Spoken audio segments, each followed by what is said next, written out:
Hey guys, Corey here, the art archaeologist. So I just got these two sets of cards done, and this is Rust Grunge Art Cards Set 2, and this is Rust Grunge Art Cards Set 3.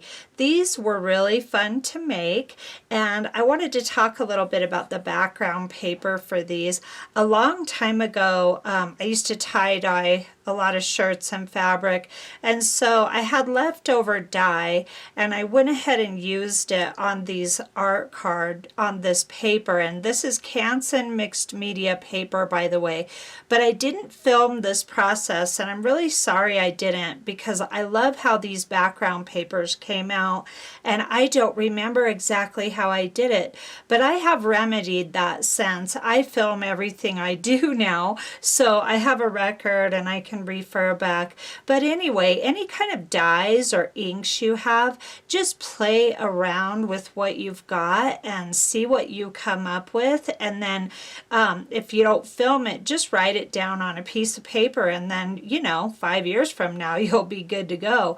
I went ahead and used a crackle stamp on these and a text stamp, and what else? I think I used a honeycomb stamp too. So I wanted to tell you about these gears. Now this is scrap paper I've got going on here, but these gears I get at Michael's, and I just found a couple weeks ago, I just found these turquoise sets. And one second, let me grab the package. This is what it looks like. It's from Bead Landing, and you get a ton of these. There's 90 pieces in here. Now this other little gear here comes in the same exact set, other than the color, of course. These are all copper and gold in color. So you can get two different kinds, and I'm sure you could probably get them online at Michael's. But those are the things I used on these, so I wanted to go over that with you real quick.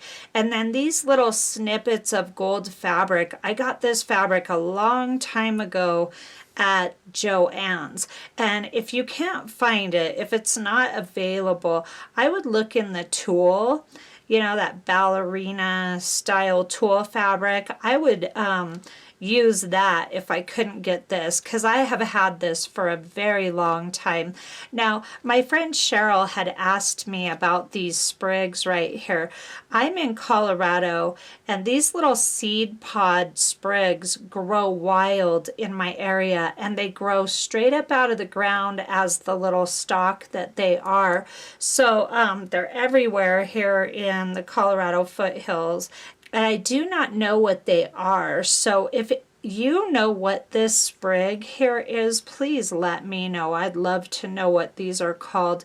And then of course I've got autumn leaves. So what I'm going to do is do a quick slideshow of both of these sets, and then a quick demo at the end of my process and how I put these together. So let's go ahead and get into it.